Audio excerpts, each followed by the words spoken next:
الشيطان الرجيم بسم الله الرحمن الرحيم السلام عليكم ورحمة الله وبركاته الحمد لله رب العالمين والصلاة والسلام على رسول الأمين وعلى آله وصحبه أجمعين سبحانك لا علم لنا إلا ما علمتنا إنك أنت العليم الحكيم رب اشرح لي صدري ويسر لي أمري واحلل عقدة من لساني يفقه قولي وبعد قال المصنف رحمه الله تعالى ونفعنا الله به وبعلومه في الدارين آمين. Telah berkata Imam Al-Allamah Syekh Abdul Qadir Al-Jilani, semoga Allah Ta'ala merahmatinya dan kita mendapat manfaat serta barakah ilmunya. Celaka engkau, Allah telah menetapkan bagimu menjadi fakir, tetapi engkau mahu menjadi kaya.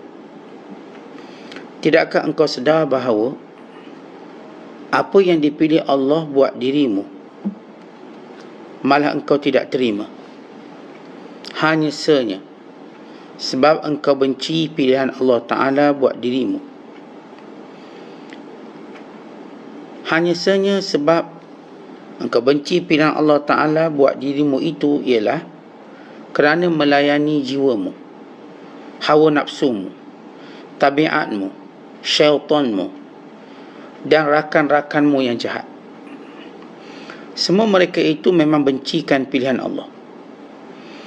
Jadi jangan sampai engkau terikut-ikut dengan mereka, dan jangan engkau mempedulikan mereka, dan jangan hiraukan bantahan mereka dan kesungutan mereka terhadap Tuhanmu.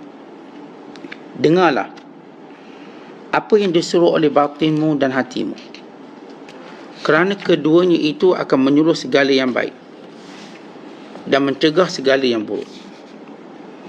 Relalah menjadi fakir, kerana kerelaanmu itulah yang dikatakan kaya yang utuh, yang kaya yang sebenar. Pepatah mengatakan, termasuk selamat bila engkau tidak berkuasa. Sebab jika dibolehkan berkuasa oleh yang maha berkuasa, mungkin sekali engkau akan binasa dengan kemaksiatanmu. Dan jika dijadikan engkau fakir dan tiada berkuasa olehnya, maka akan kelihatan bahawa engkau telah diselamatkan dari pelbagai maksiat. Lantaran itu, jika engkau terus bersabar di atas pilihan Allah, engkau akan memperolehi pahala yang tiada dapat dihitung banyaknya, sama ada olehmu sendiri atau semua penghuni bumi sekalipun. Memanglah engkau ini terburu-buru, dan orang yang terburu-buru tiada akan mencapai apa yang dimintanya. Bukankah ada pepatah mengatakan, terburu-buru itu daripada syaitan, dan berlangkah satu-satu itu daripada Tuhan Perahmat.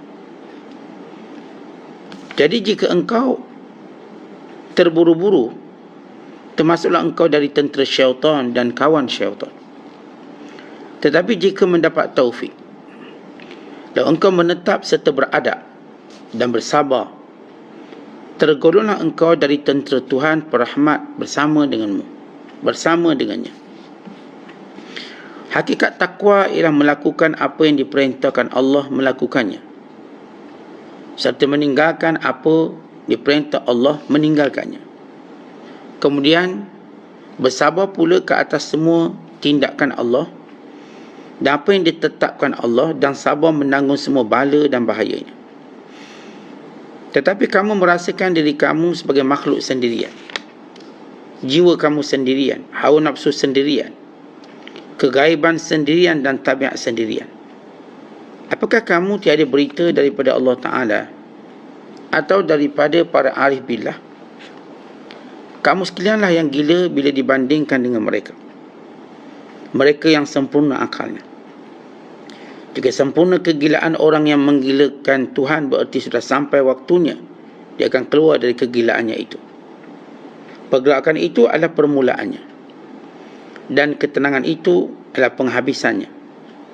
Bila lenyap penyakit akan mengikutinya kebijaksanaan. Muslimin dan muslimat dan penonton yang dirahmati Allah sekalian, apa yang hendak disampaikan oleh Syekh Abdul Qadir Al-Jilani dalam pesan dan nasihat beliau ialah bagaimana bersabar dengan segala pilihan Allah Ta'ala yang berupa yang dibenci oleh hawa nafsu kita, iaitu kefakiran, kemiskinan.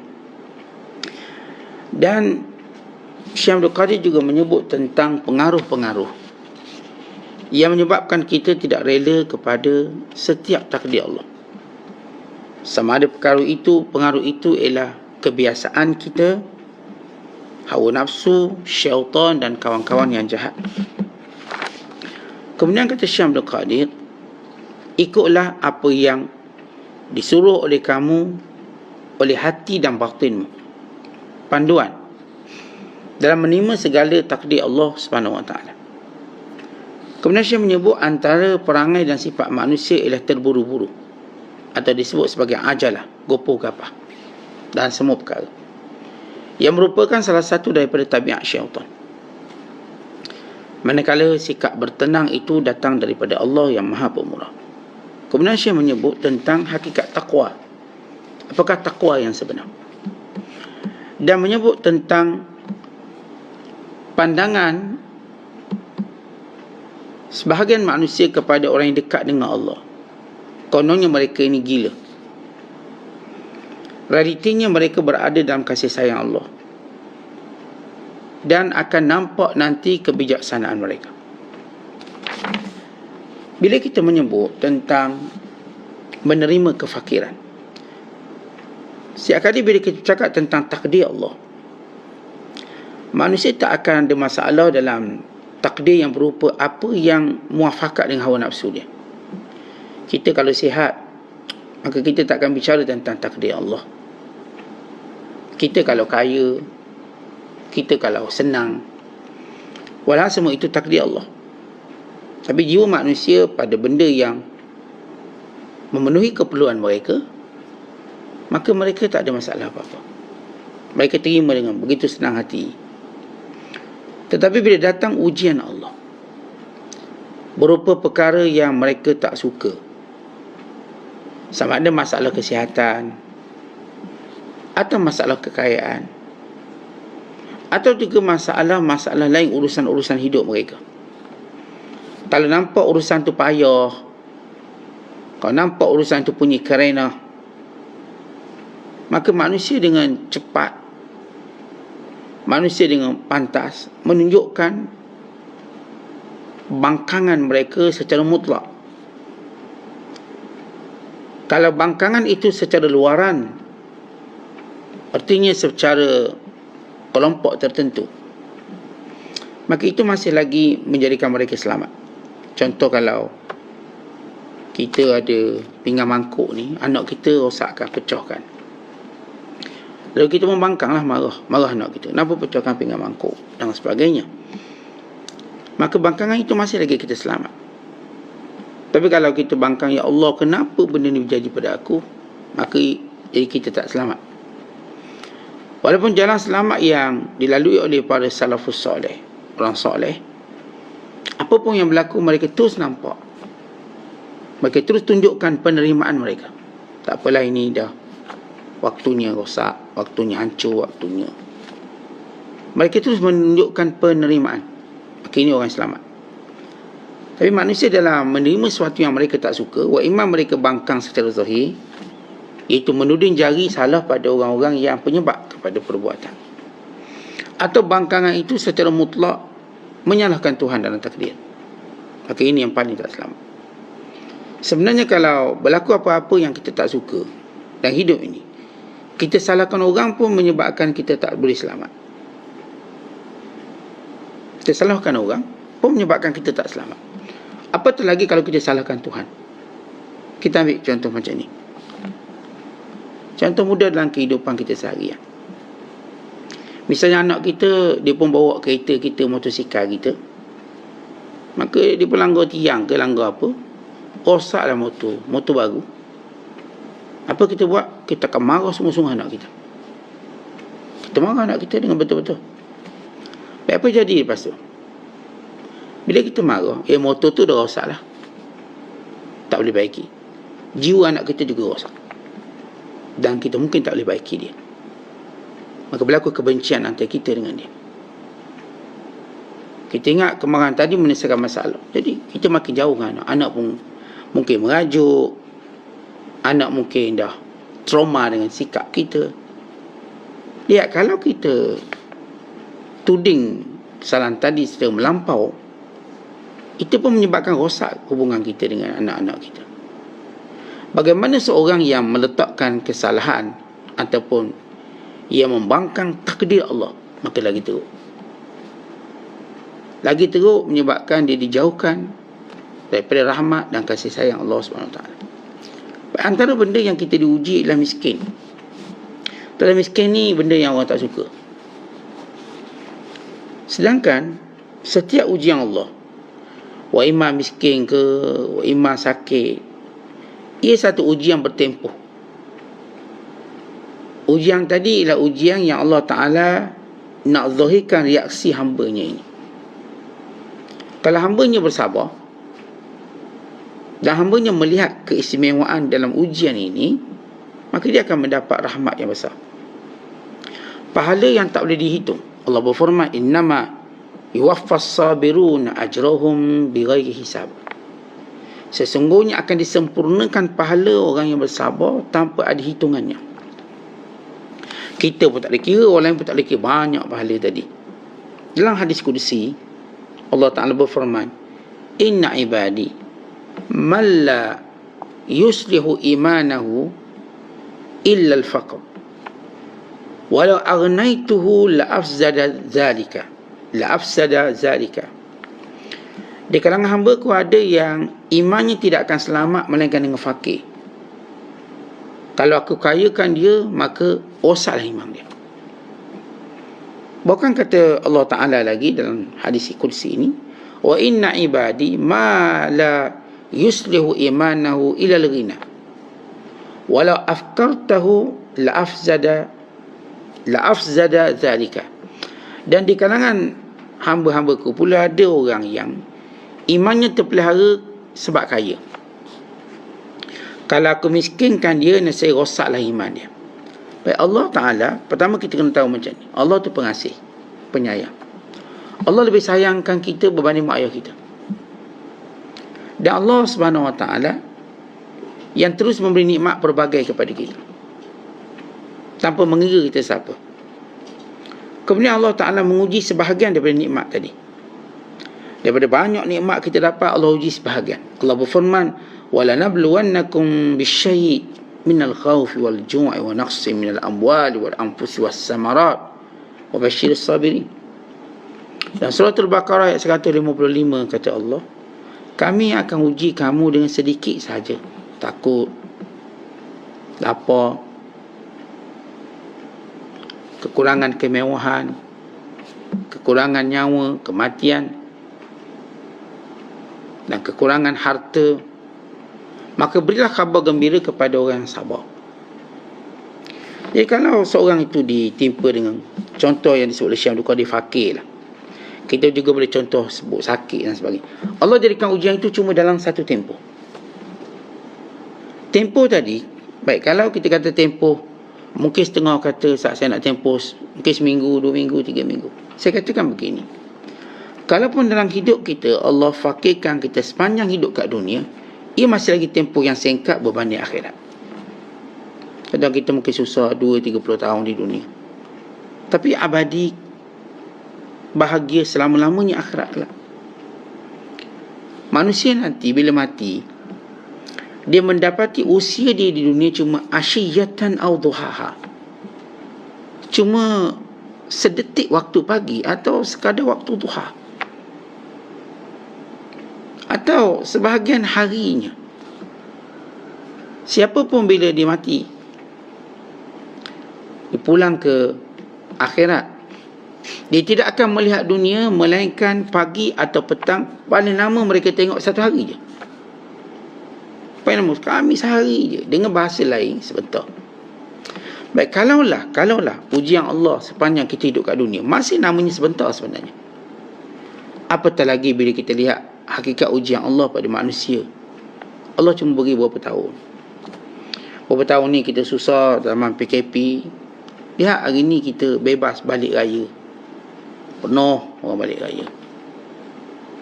Kembali orang bekerja. Kembali rancak ekonomi. Baik, kita diuji berapa tahun. Kemudian lihat bagaimana Allah beri limpahan nikmat. Kita berapa tahun diuji, sah tak boleh rapat. Sembahyang dipilih berapa orang boleh solat. Masjid hanya menerima berapa orang. Hari ni Masya Allah, sejak ujian tadi cuma sekejap. Kita dah boleh rapat sah. Kita dah boleh penuhi masjid. Bahkan hari ni kita mungkin tak perlu pakai topeng lagi. Tak perlu scan MySejahtera. Tak perlu ambil suhu. Tak perlu buat PCR. Tak perlu buat RTK. Tak perlu. Banyak kita lihat. Tuan-tuan, sepanjang kita jalani ujian, rasa sekejap ke lama? InsyaAllah sekejap. Itu belum mati. Belum mati. Baru tahun ni dapat raya. Lepas 2 tahun tak boleh beraya bebas. Kita dah rasa ujian tu cuma sekejap. Bagaimana kalau kita mati? Ternyata dunia ni sekejap. Allah Ta'ala bila uji kita, baik kepakiran, baik sakit, baik kita dihina atau difitnah, atau apa saja bentuk ujian, ia satu tempoh. Maka dalam tempoh tadi, apa yang perlu kita buat? Yang pertama yang perlu kita buat dalam tempoh ujian, yang disebut oleh Allah dalam Al-Quran, yang disampaikan oleh para nabinya, ialah memperbanyakkan istighfar dan taubat. Setiap ujian Allah nak suruh hambanya kembali kepada Allah. وَلَنُذِيقَنَّهُمْ مِنَ الْعَذَابِ الْأَدْنَى دُونَ الْعَذَابِ الْأَكْبَرِ لَعَلَّهُمْ يَرْجُونَ. Kami akan uji mereka dengan satu azab yang rendah, sebelum datang azab yang lebih besar, supaya mereka kembali kepada kami. Jadi kembali pada Allah. Datang ujian, apapun ujian, belajarkan istighfar, taubat, mohon redha daripada Allah, mohon tabah, mohon sabar, bermunajat sungguh-sungguh kepada Allah dalam istighfar kita. Yang kedua, bila datang ujian yang kita berada dalam tempoh PKP ujian ini, dalam tempoh quarantine ujian. Setiap orang bila diuji, dia berada dalam quarantine dalam satu tempoh. Kita kan belajar dah quarantine 15 hari, 14 hari, 7 hari, 5 hari. Bila Allah uji kita, kita dalam tempoh quarantine. Untuk Allah melihat sejauh mana kepatuhan kita dengan quarantine ini. Baik, saya diuji, tuan-tuan diuji dengan benda yang kita tak suka. Kita berada dalam satu tempoh quarantine ini. Lepas kita istighfar kepada Allah SWT, dah taubat sungguh kepada Allah. Yang kedua yang perlu kita buat, kita doa kebaikan. Ya Allah, kurniakan kebaikan atas ujian ini. Kebaikan pertama yang kita nak dari ujian ini ialah pahala. Pahala kita nak. Kerana itu lebih baik daripada apa yang kita inginkan. Yang kedua dari ujian ni yang kita nak apa? Kita nak kita dekat dengan Allah, makin hampir dengan Allah. Yang ketiga daripada ujian ini kita nak apa dalam doa kita? Kita nak Allah tunjukkan kepada kita teguran Allah Ta'ala. Allah nak tegur apa sebenarnya? Dan ujian Allah tu ada teguran dia. Maka dalam kita mungkin tak nampak teguran Allah sebab hati kita memberontak. Tapi doa, ya Allah, tunjukkan aku hikmah atas ujian ini. Dan Engkau Maha mengetahui. Sebab manusia ni, tuan-tuan, kalau dia tak tahu sebab, maka dia seperti tak boleh selesa. Macam mana pun kita nak tahu sebab. Kita dengar orang tu mati, mak mati, Ali mati, kita bertanya sebab apa dia mati. Orang pun sebut sebab dia tua. Oh, lega. Tu kadang-kadang kalau orang posting dalam Facebook, ni sahabat kita telah meninggal dunia sekian jam-jam, maka ramai orang akan tanya komen, sebab apa dia mati. Kami nak tahu. Padahal berita mati sudah cukup. Tapi orang, manusia ni, tuan-tuan, dia kalau dia tak tahu sebab, dia tak boleh tenang. Kalau dia tahu sebab, maka dia boleh tenang. Dia boleh terima dengan 100%. Dia boleh terima. Jadi kita doa pada Allah, ya Allah, tunjukkan aku sebab dan hikmah ini. Untuk apa? Liyatma'inna qalbi, hati tenang. Sebab karakter kita manusia macam tu. Waktu Nabi Allah Ibrahim, dia berkata kepada Allah, Rabbi arini kaifa tuhyil mauta. Ya Allah, Tunjukkan padaku bagaimana cara engkau hidupkan hamba-Mu yang mati, makhluk-Mu yang mati. Allah Ta'ala berfirman, awalam tu'min? Qala awalam tu'min? Hey Ibrahim, tak percaya ke? Kata Ibrahim, percaya. Allah percaya. Walakin liyatma'inna qalbi, tapi supaya hatiku tenang. Ini kita punya perangai. Kita kalau tak tahu sebab, ni kawan kita tak hadir. Ya, kita tahu dia tak hadir. Sebab apa tak hadir? Oh, tahu sebab. Kita dengar ada orang tu dia bercerai, kita nak tanya sebab apa dia bercerai. Tahu, oh kita pun okey. Kita dengar sahabat kita ni misalnya dia sakit, kita akan tanya sebab apa dia sakit. Dia gimana, dia makan apa. Kita sendiri pun tiba-tiba hari raya ni makan macam-macam, tiba sakit perut, ceret-beret. Ya, yang sakit tu kita terima, kita cari makan apa ke, makan ayam merah ke, makan laksa Johor ke, makan laksa Terengganu ke, tadi yang sakit perut, makan lada lebih ke minum air gas ke. Kita nak cari sebab. Kan dengan sebab tadi kita pun tenang. Maka tuan-tuan, bila kita dalam kurenting ujian Allah, doa Allah tunjukkan pada kita apakah hikmah dan sebab. Yang ketiga perlu kita buat lepas istighfar, kita doa, ialah dan tempoh tadi memperbanyakkan ibadat kepada Allah. Buat ibadat. Ambil wuduk, solat, baca Quran, kita zikir, kita berpuasa. Allah Ta'ala berfirman, wasta'inu bis sabri was salah. Mintalah pertolongan kepada Allah dengan sabar dan dengan solat. Tadi kita solat hajat, kita solat taubat. Bila kita kena je suatu benda yang kita tak suka, ujian ni, wa imma ujian kefakiran yang dimaksudkan oleh Syekh Abdul Qadir, ujian sakit, ujian anak-anak, ujian adik-beradik, ujian kait dengan rakan-rakan kita, jiran-jiran kita. Sebab bila kita dapat ujian, tubuh kita down, lemah, jiwa kita pun jatuh. Yang membangunkan kembali ialah rohani kita. Maka sebab tu saya tengok, kalau orang dia kena ujian, saya tahu dia akan upset, kecewa, putus asa, lemah. Tapi dia biarkan dirinya lemah dalam ujian. Okay, dia mengeluh, dia mengadu kiri kanan. Itu bukan kekuatan kita. Mengadu bukan kekuatan kita. Yang menjadikan kita kuat, kita bangun, bangkit beribadat. Bangkit beribadat sepanjang malam dengan qiyam, dengan puasa, dengan baca Quran. Semua ibadat-ibadat khususi ini buat. Yang keempat yang perlu kita lakukan waktu beratnya ujian kita, masuk kita sebut kefakiran tadi, ialah kita buat kebaikan kepada manusia. Saat saya dah fakir, nak buat baik apa, nak tolong apa, mana ada duit nak derma, tuan-tuan buat. Allah Ta'ala tak pernah jadikan halangan untuk buat baik kepada kita, melainkan kita yang jahil ini menghalang diri kita sendiri. Kebaikan Allah ini yang boleh kita buat pada makhluknya terlalu luas. Luas sangat-sangat. Kalau ada orang tak nak terima kebaikan kita, ada orang lain akan terima. Mungkin kita nak derma RM1 pada orang dia ada duit, dia takkan hargai. Atau kepada orang yang miskin tapi tak berapa sangat, dia pun tak hargai sangat. Tapi yang betul tak ada RM1 besar. Jadi buat kebaikan pada makhluk. Buat kebaikan pada makhluk, siapa pun makhluk, walaupun binatang. Ada setengah sahabat Rasulullah SAW, dia tengok semut tu, dia ambil roti, dia pecahkan roti, bagi makan semut. Kita tahu bahawa kita ni tak boleh bunuh semut. Allahumma illa melainkan dia datangkan mudarat. Tak ada mudarat apa-apa, tak boleh bunuhlah dia. Sebab semut ni antara binatang yang berzikir pada Allah, memohon keampunan pada orang alim, pada orang yang menuntut ilmu, orang soleh. Kita beri makan kucing ke, misal contoh, itu kebaikan pada makhluk namanya. Buat kebaikan pada makhluk. Baik, kita dah taubat, kita dah doa, kita dah buat ibadat kepada Allah, dan kita dah buat kebaikan. Yang kelima, apa perlu kita buat? Muhasabah. Muhasabah, apa maksud muhasabah? Muhasabah artinya kita melihat keuntungan di sebalik ujian, bukan melihat kerugian. Itu muhasabah. Ya, bagus juga saya miskin ni, tidak saya sombong, tidak saya jahat, tidak saya ni mungkin buat maksiat, tidak saya sekian-sekian.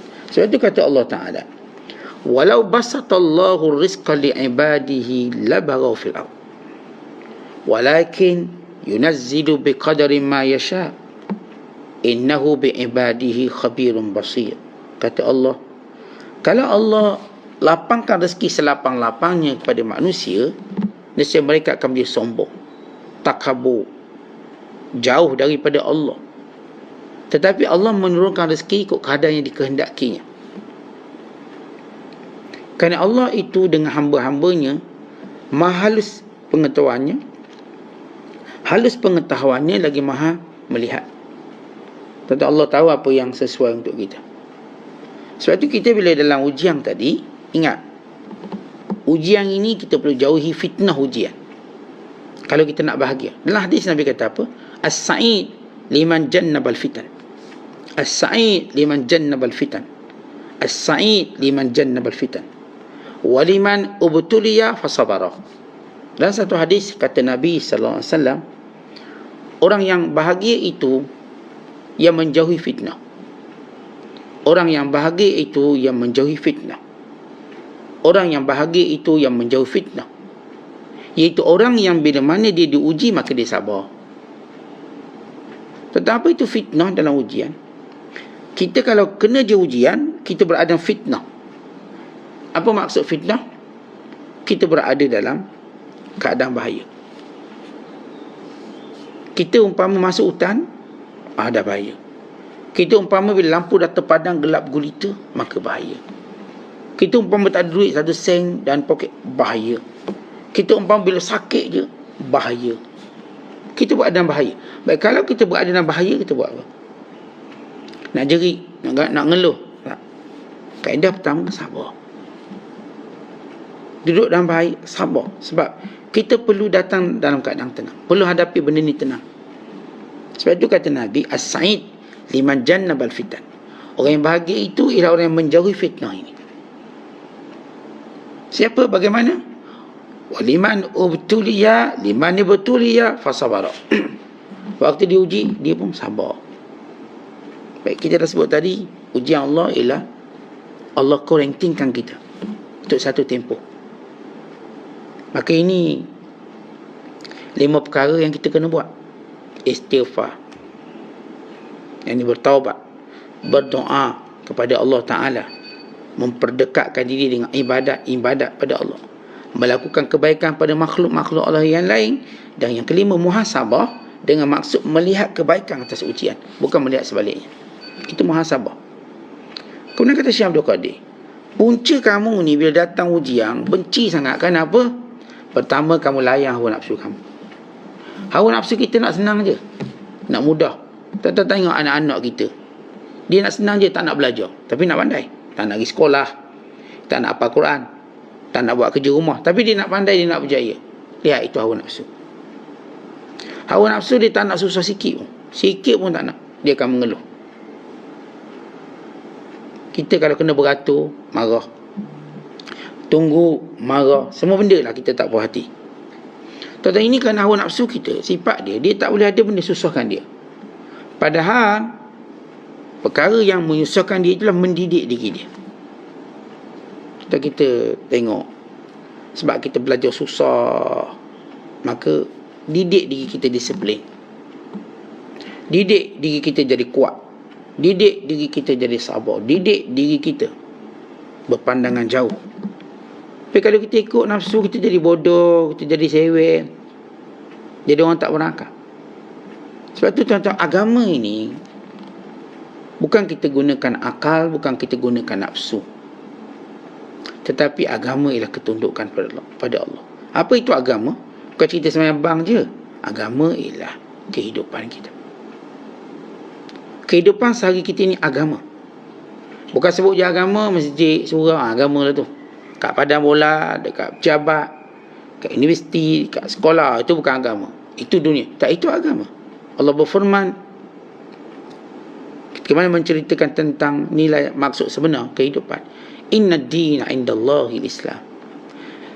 Din yang diredai oleh Allah ialah Islam. Apa itu maksud din? Kata ulama, ialah seluruh kehidupan. Itulah din. Sebab Dan semua tindakan kita tu, tuan-tuan, ada pahala ada dosa, ada pahala ada dosa. Tuan-tuan duduk kat padang pun ada pahala ada dosa. Maka itulah agama. Tuan-tuan duduk kat dapur, ada pahala ada dosa dia. Maka itulah agama. Kita beraya, itulah agama. Kita bercuti, itulah agama. Sebab dalam tu sama ada kita buat pahala atau kita buat dosa. Maka ini yang disebut wa man yabtaghi ghairal islami dina falan yuqbala min wa huwa fil akhirati minal khasirin. Siapa yang menjalani kehidupan selain daripada cara Islam, Tuhan tak terima. Akhirat kelak dia di kalangan orang yang rugi. Sebab itu agama ini dipanggil manhajul hayah, silibus kehidupan. Silibus kehidupan daripada kita bangun tidur sampai tidur balik. Maka ini kita sebut agama. Kemudian yang kedua kata Syekh, sebab kita ikut tabiat kita yang buruk. Tabiat ni makna kebiasaan kita. Orang tu kata, "Ustaz, saya dah biasa macam ni." Kita dah biasa makan sedap, dah biasa duduk rumah sedesa. Tiba Allah uji dengan kemiskinan. Tak biasa kita. Kita dah biasa kalau makan kedai makan yang luxury, yang mewah. Tiba kena makan kat rumah sebab dah tak ada duit. Saya tak biasa. Kita biasa cuti melancong jalan. Tiba Allah uji kemiskinan. Kita tak biasa benda ni. Tuan-tuan, biasa-biasakan. Hidup ini bukanlah kebiasaan. Tetapi hidup ini ialah membiasakan setiap keadaan yang kita ada. Hidup kita bukanlah kebiasaan yang kita nak. Tapi kita perlu membiasakan diri kita dalam semua keadaan. Orang yang berjaya membiasakan dirinya dalam semua keadaan tanpa dia mengikut kebiasaan, maka orang inilah yang mudah hidup dia. Tentang kita kalau travel, biasa kita duduk kat rumah, tandas besar. Bila travel naik kapal terbang, tandas kecil je.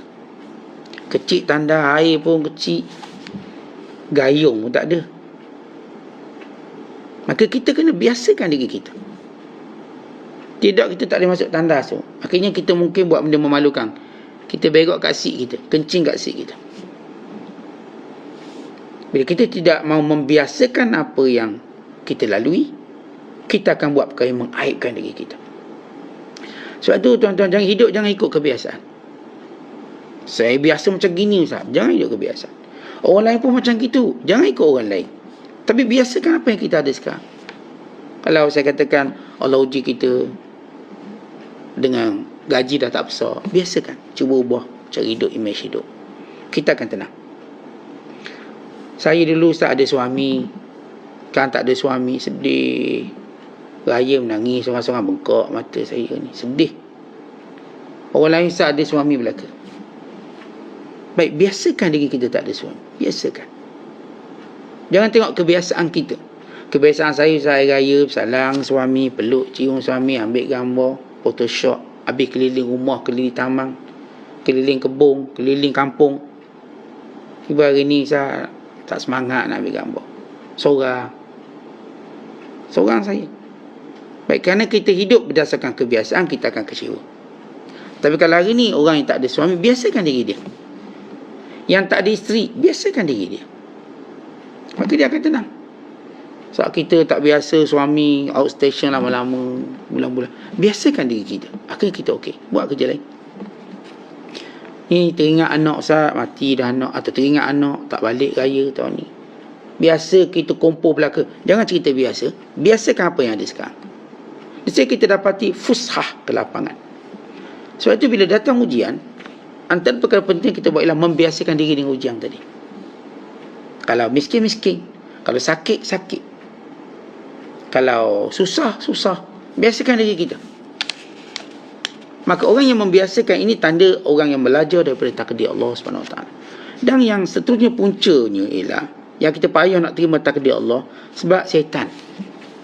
Kerja syaitan, dia akan kata, dia akan mendatangkan keluhan dalam diri kita. Ngeluh. Tengok kamu susah, orang lain senang. Mengeluh sekarang.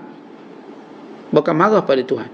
Allah Ta'ala berfirman, wa rabbuka yakhluqu ma yasha'u wa yakhtar ma kana lahumul khiyarah. Tuhan kamu yang menciptakan apa yang dikehendaki. dan Tuhan kamu yang memilih untuk kamu apa yang dikehendaki. Dan kata Allah, maka nalahumul khiyarah, kamu semua tak ada pilihan. Tuan-tuan sekalian, kita duk ingat apa yang kita pilih itu bagus, itu masalah kita. Dan apa yang Allah pilih dan takdirkan itu tak bagus. Walau apa kata Allah Ta'ala? Allah Ta'ala menyebut, fa'asa an takrahu syai'a wa yaj'alallahu fihi khairan katsira. Banyak perkara yang kamu tak suka, Allah jadikan kebaikan padanya.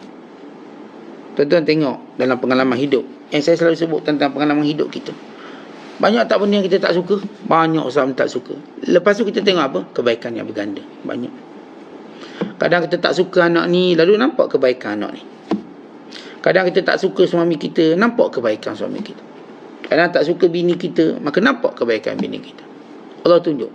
Kalau kita sabar. Ya, kadang-kadang rasa benci tadi kita tak boleh halang sebab dia dalam hati. Dia start kat hati dulu. Dia start kat hati, kemudian dia proses dekat akal. Akal kata patutnya gitu, patutnya begini. Hati yang pertama rasa sakit dengan ujian. Akal cuba untuk menambahkan sakit atau mencari jalan keluar. Kemudian mulut mula menzahirkannya. Mula menzahirkannya. Dan bila mulut menzahirkan apa yang dia tak puas hati, dia akan dapat feedback daripada orang sekeliling dia. Maka feedback itu kembali ke hati dia balik, ke akal dia balik, mulut dia balik. Demikian dia punya pusingan dia. Kita bila kena ujian, hati dulu, lepas tu akal, lepas tu mulut. Mulut keluarlah macam-macam dia nak keluar. Dan kita kena ubah. Bila datang saja ujian yang kita tak suka, kena hati. Jangan dulu diproses dengan akalnya. Maka hati itu ditenangkan dahulu dengan berzikir pada Allah. Hati itu ditenangkan dulu dengan ingat Allah banyak-banyak. Lepas tu akal memproses dengan cara yang betul. Lalu mulut mengeluarkan kalimah yang baik, kalimah sabar, kalimah ketenangan, kalimah yang memujuk dirinya sendiri dan menenangkan orang sekeliling dia. Orang sekeliling kata, awak ni ada masalah ke? Tak ada, Alhamdulillah, okey. Saya nampak macam ada masalah, macam susah. Tak ada, Alhamdulillah, saya okey, saya tak ada apa-apa. Mulut kita menenangkan orang. Jadi orang-orang yang sayang pada kita ni, dia pun tak susah hati dengan masalah kita. Dan orang yang mungkin musuh kita, dia pun tak ada peluang untuk mencari kesalahan kita. Ini keadaan kita. Kemudian kata Syekh, yang juga menyebabkan kau payah nak terima takdir Allah ni, kawan-kawan jahat. Tentang kawan jahat ni, kita boleh kenal macam ni. Tuan-tuan nak kenal kawan-kawan. Tuan-tuan ada satu masalah, tengok bagaimana feedback dia. Kalau dia bagaikan memerah limau pada luka, tambah lagi, dia bukan kawan baik.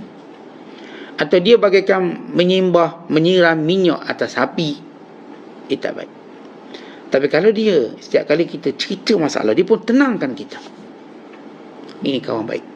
Artinya kita cerita, wah saya ni niaga bengkrak masalah ni, cerita wah mudah-mudahan Allah ganti awak lebih baik. Ni kawan baik. Tak apalah, tu ujian sekejap, mungkin strategi awak kena baiki. Ada hikmah tu. Ni kawan baik. Tapi kalau kawan tak baik, memanglah bisnes sekarang orang kita mana nak support. Kita bisnes sekarang kita tak nak support. Kalau orang kawan lain bisnes senang dia support. Kita tu mengeluh ni, menyalahkan orang. Itu kawan tak baik.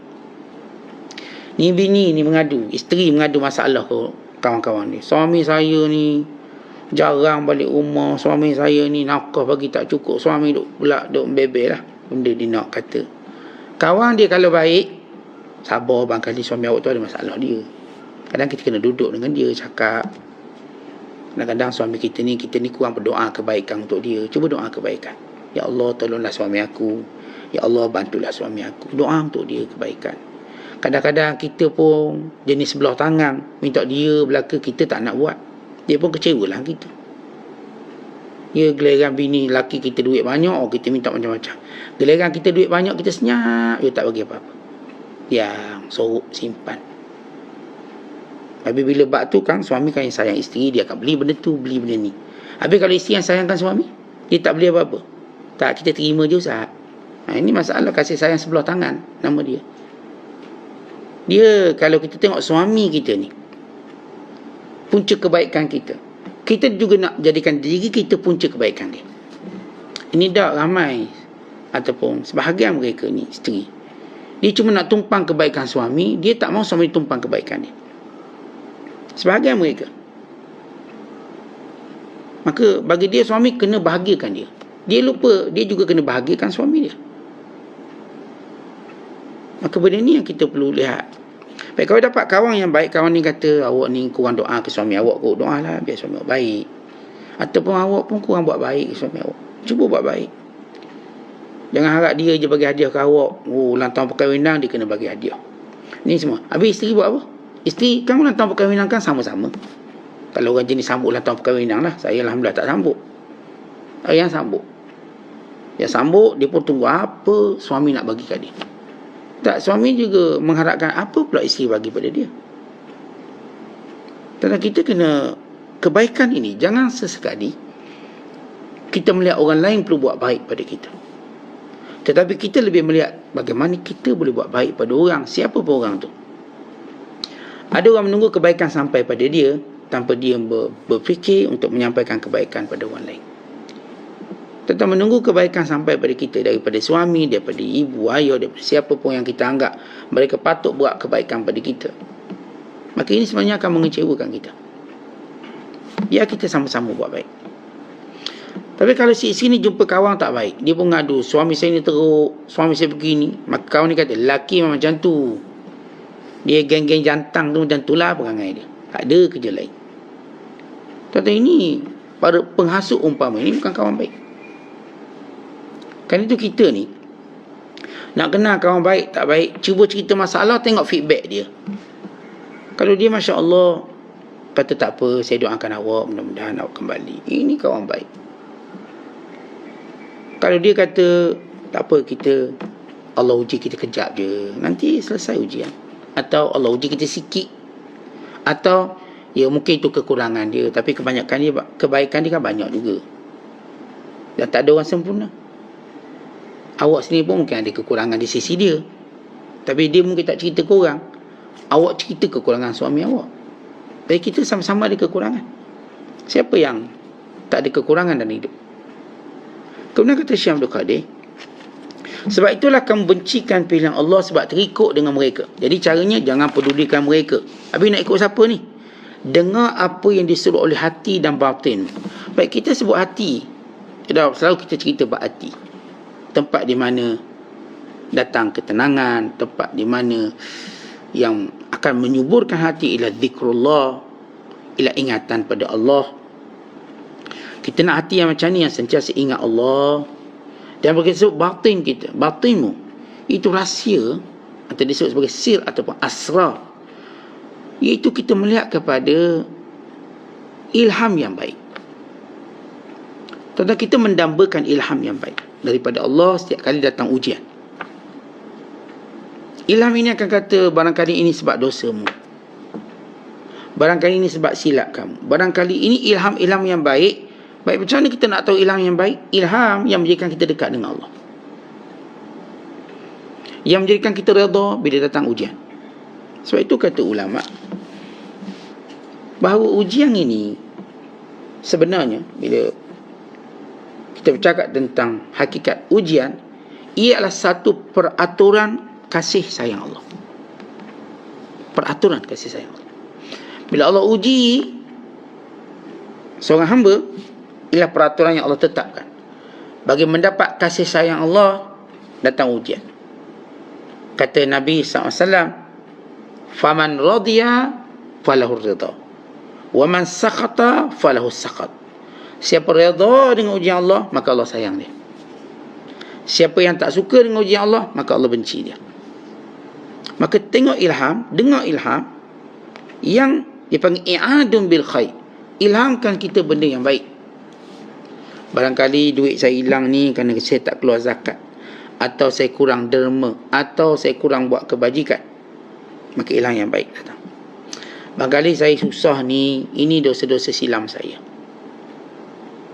Barangkali susah saya sebab saya terlibat dengan riba, saya mungkin rasuah dulu, maka Allah ambil balik untuk bersihkan harta saya. Barangkali ini ilham-ilham yang baik. Maka ikut ilham yang baik tadi. Kemudian kata Syekh Abdul Qadir, bila Allah tak bagi kita kuasa, itu jauh lebih baik daripada kita ada kuasa. Apa maksud kuasa ni? Bukan sekadar namanya kita ada jawatan dan sebagainya. Kita nak tentukan apa yang kita nak. Kalaulah setiap orang boleh dia menentukan apa dia nak seajaib itu. Okay, dia nak rumah besar, dia petik jari rumah besar. Okay, dia nak kereta besar, petik jari kereta besar. Okay, dia nak itu, dia semua petik jari. Atau pakai gosok lampu ajaib je, dapat benda dia nak. Kuasa dia. Tetapi apa jadi pada dia? Apa jadi pada dia bila semua dia nak dia dapat dengan cara petik jari, dengan cara gosok lampu ajaib, dengan cara mentera dan jampi, mau dapat seperti magician, ahli sihir misalnya. Apa jadi pada dia? Sejauh-jauhnya dia dari Allah, sesombong-sombong manusia, seriak-riak manusia. Bahkan dia akan buat benda yang membinasakan dirinya. Dan manusia ni dia tak reti jaga diri dia. Datang syariat menjaga diri manusia, menjaga akal manusia, menjaga keturunan manusia, menjaga harta manusia, menjaga nyawa dia. Contoh kita hidup tanpa syariat, misal kata ni lelaki ni terus nak berzina merata, lihat keturunan ni rosak. Yang ni asalkan kaya, lihat dia mengundang permusuhan dan perbalahan. Yang ni asal dia nak makan, dia makan apa dia nak. Ia mengundang bahaya pada nyawa dia. Sebab itu Islam datang, syariat datang. Dipanggil maqasid, ilmu maqasid. Dipanggil al-kulliyatul khams, menjaga 5 perkara utama. Islam datang jaga apa? Jaga agamanya sendiri, jaga ketaatannya pada Allah, agama. Maka dia syariatkan sembahyang, puasa, zakat, haji. Sebab benda ni yang Allah akan tanya dalam kubur, apa agamamu? Jadi apa ketaatanmu dalam agamamu? Ya, kita semua tahu agama saya Islam. Tapi apa ketaatanmu dalam agamamu? Dalam Islam yang kamu cakap tadi, ketaatanmu mana? Baik, datang Islam untuk jaga agama kita. Kalau tak sembahyang, kita kena hukum. Kalau tak zakat, kena hukum. Kemudian Islam datang untuk jaga apa? Untuk jaga nyawa kita. Maka diharamkan kita berbunuhan, bergaduh, berbalah. Kerana ia boleh menghilangkan nyawa. Kita tuan-tuan kalau terdedah dengan gaduh, belajar untuk menjauhkan. Belajar untuk menjarakkannya. Saya tak nak gaduh sama siapa. Yang nak samsing, biarlah dia samsing seorang-seorang dia. Saya tak nak bersama dengan orang nak samsing. Tuan-tuan, jangan kita penuhi hasrat orang samsing.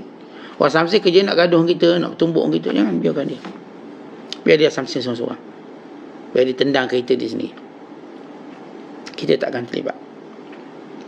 Dan yang ketiga, Islam datang jaga akal kita. Maka diharamkan arak, diharamkan judi. Ini semua rosakkan akal. Dan Islam datang untuk jaga harta kita. Maka diharamkan rasuah, diharamkan kita menipu jual beli. Dan yang kelima, Islam datang jaga maruah kita, keturunan kita. Diharamkan zina. Maka jangan buat benda-benda yang menyebabkan rosak di kita. Sebab tu kata Syekh Abdul Qadir, kita ni kalau ada kuasa sendiri, boleh buat benda kita nak, maka cepatlah binasa kita. Tapi Allah Ta'ala kawal manusia ini. Sebagian mereka untuk diselamatkan, sebagian mereka supaya mereka berfikir untuk selamat, dan sebagian mereka dihalang supaya tidak buat kerosakan. Kemudian kata Syekh Abdul Qadir, kita ni perangai kita pula ialah terburu-buru. Dalam hadis disebut al-ajalatu minasyaitan wa ta'anni minar rahman. Sifat gopoh-gapah daripada syaitan, dan sifat bertenang ini daripada Tuhan. Apa itu gopoh-gapah? Ialah bila datang satu takdir, dah gopoh-gapah kita. Tunjuk bangkangan, tunjuk tak puas hati, ekspresi muka yang ketat, jiwa yang serabut, maka terhijab dia daripada ingat Allah Subhanahu Wa Taala. Nak tuding jari kanan dan kiri, nak salahkan semua orang, bukan nak salahkan semua orang yang mulia di sekeliling kita. Dia lupa untuk melihat dirinya sendiri. Ini sifat gopoh gapah. Tentang gopoh gapah kita, bila berlaku benda kita akan tengok orang dulu. Tapi bila kita melihat diri kita dulu, kita tak gopoh gapah. Maka sifat tenang dan beradab, berakhlak, maka itulah yang menjadikan kita terselamat. Kalau kita terburu-buru, ini perangai syaitan. Perangai syaitan, kita menjadi tentera syaitan. Tapi kalau kita sabar, kita menjadi tentera Allah. Dan orang sabar ni tuan-tuan, kita kalau disebut dalam hadis Nabi SAW, orang yang diberikan kesabaran ialah orang yang diberikan nikmat yang paling besar dalam hidupnya. Tidak ada benda awsa' ata'an minas sabri. Tidak ada rezeki atau pemberian paling luas sekali yang Allah beri pada hamba ini selain sabar. Apa maksud sabar? Sabar pertama menahan mulut kita dari bercakap benda yang buruk, kotor, atau yang menyalahi agama. Itu pertama. Sabar yang kedua, menghalang segala anggota badan kita dari buat benda yang dilarang. Nak tampar pipi sini, nak tampar muka orang, dan sebagainya, perbuatan. Sabar yang ketiga ialah menahan hati kita daripada wasangka buruk kepada Allah, melihat kainnya baik. Maka kita orang sabar. Sabar tahan mulut, sabar tahan pergerakan tangan, sabar dengan hati. Kita orang sabar, kita tentera Allah. Allah akan tunjukkan keajaiban dalam sifat sabar. Kemudian bila Syekh dah sebut habis sabar, Syekh menyebut tentang takwa pula. Ya, kerana sabar itulah yang menghasilkan takwa. Sabar menghasilkan takwa. Apa itu hakikat takwa? Pertama, ikut perintah Allah. Yang kedua, tinggal larangannya. Yang ketiga, redha dengan segala takdir. Maka ini ialah takwa. Seorang yang buat perintah Allah, bagus. Meninggalkan larangannya, bagus. Kemudian bersabar dengan segala ketentuan Allah Ta'ala, perfect takwanya. Sebab itu kata ulama, kita tuan-tuan akan tenang, kita akan tenang, benar-benar akan merasa ketenangan bila mana kita berada dalam 3 keadaan. Nak tenang, dia dalam 3 keadaan. Pertama, ketenangan dihasilkan dengan ilmu dan zikir. Ketenangan pertama dihasilkan dengan ilmu dan zikir. Orang ada ilmu dan orang yang berzikir, dia tenang. Yang kedua, ketenangan terhasil dengan mengenali Allah Subhanahu Wa Taala. Kenal Allah, ma'rifatullah. Kenal Allah. Allah itu penyayang. Allah itu sentiasa nak buat kebaikan pada kita. Allah itu sentiasa nak beri sesuatu yang sesuai untuk kita. Kenal Allah, ma'rifatullah. Allah itu Tuhan kita. Allah itu jadikan kita. Allah itu yang memberikan segala-galanya pada kita. Yang ketiga ialah terima segala ketentuan Allah. Terima. Maka kalau orang buat macam ni, tenang. Pertama, cari ketenangan dengan zikir dan ilmu. Kalau tuan-tuan dah datang belajar online yang ini, kita sebenarnya sedang berusaha untuk tenang. Kalau tuan-tuan duduk dalam majlis zikir, tuan-tuan berusaha untuk tenang. Dan kalau kita dah sampai peringkat cinta, kita akan tenang. Kita masuk fasa pertama dalam kehidupan ketenangan kita dengan ilmu dan zikir. Sebab tu orang suka dengar kuliah, orang yang suka dengar ceramah, duduk majlis ilmu, duduk majlis zikir. Apa dia dapat? Dapat ketenangan. Masa duduk tu dia pun tenang. Menjawab jawapan dia, menjawab persoalan dia, menjawab kemuskilan dia, menyelesaikan kemulut dirinya, maka dia pun tenang. Yang kedua, ialah tenang kita dalam mengenali Allah, ma'rifatullah. Seorang berusaha untuk kenal Allah, dia akan tenang. Kenal Allah. Siapa Allah tu? Yang cipta kita. Siapa Allah yang kita kembali padanya? Siapa Allah yang beri nikmat macam-macam pada kita? Siapa Allah yang tidak mentakdirkan melainkan baik untuk kita? Itulah Allah yang lebih kasihkan kita pada mak ayah kita. Yang ketiga, dalam mencari ketenangan ialah redha kepada semua perkara Allah, yakni takdir Allah. Maka tenanglah kita. Perfect dia 3. Dalam 3 tingkatan ketenangan. Ilmu dan zikir, ma'rifatullah, dan menerima qada dan qadar Allah Ta'ala. Maka ini disebut oleh Syekh Abdul Qadir hakikat taqwa. Kemudian kata Syekh, kadang-kadang kamu tengok orang dekat dengan Allah ni gila. Dia ni gila ke tak nak ambil duit banyak-banyak ni? Kita nak duit, ya haram pun. Dia ni gila ke? Duk ibadat macam banyak macam gitu, i'tikaf ni. Macam cara hidup beragama tu kita nampak ini macam tidak rasa nikmat dunia ni macam ni. Tengok dia baca Quran, tengok sekian-sekian. Sebenarnya yang gila tu kamu. Mereka yang kita nampak gila ni, yang mendekatkan diri kepada Allah SWT, kelak akan sampai waktunya kamu melihat mereka keluar daripada apa yang kamu sifatkan kegilaan itu. Dan apa yang mereka lakukan itu permulaan dalam kebahagiaan hidup mereka. Kemudian kemuncak, kamu akan dapati dia orang yang paling tenang dengan segala masalah hidup. Segala masalah hidup dia tenang je. Dia ni mati anak tenang je. Dia mati isteri tenang je. Dia Masya Allah uji macam tenang je. Lihat, kamu baru nampak bahawa bukan dia yang gila. Kita pula bila uji sikit dah hilang akal kita. Kita yang gilanya. Jadi tuan-tuan pilih. Tuan-tuan nak dinampak gila mula-mula, kerana kita jaga hubungan kita dengan Allah yang berkesudahan dengan kegembiraan dan kebijaksanaan serta ketenangan. Atau kita hidup ni tak nak berpandukan syariat. Suka kita lah nak hidup cara kita nak, untuk kita rasa nak enjoy dunia cuma sekali saya nak enjoy. Kelak kita tengok siapa gila bila diuji oleh Allah. Yang ni punya seronok, Allah pun uji sikit, dia pun gila. Dia pun putus asa. Dia pun terus jadi sugul, terus jadi bersendirian, terus jadi kecewa dengan hidup dah. Tengok siapa yang gila sebenarnya. Kan itu tuan-tuan sekalian, agama tak pernah jadikan kita gila, tapi dunialah yang menjadikan kita gila. Allah nak ajar kita mengambil agama dengan sebenar. Bila kita mengambil agama dengan sebenar, kita mengambil ketenangan yang sebenar. Allah Ta'ala tidak jadikan ketenangan pada harta, pada keluarga, atau pada takhta, atau pada segala kekayaan dunia. Allah nak jadikan kita tenang dengan Allah, tenang dengan syariatnya, tenang dengan ketentuan dan takdirnya, tenang dengan ma'rifatullah, tenang dengan mengingati Allah, tenang dengan agamanya. Maka orang yang benar-benar tenang di dunia, sampai nanti kembali akhirat kelak, dalam kuburnya, waktu bangkitnya, waktu dia dibicarakan di hadapan Allah sehingga berakhir di syurga. Ketenangan yang kita cari ada di sisi Allah. Ketenangan yang sebenar yang kita cari ialah milik Allah Subhanahu Wa Taala. Ketenangan yang kita cari sebenarnya ada dalam agama ini. Oleh sebab itu, lihat kembali ke cara hidup kita. Lalai kita kat mana, cuai kita kat mana, dosa kita kat mana. Tengok diri kita, tuan-tuan sekalian.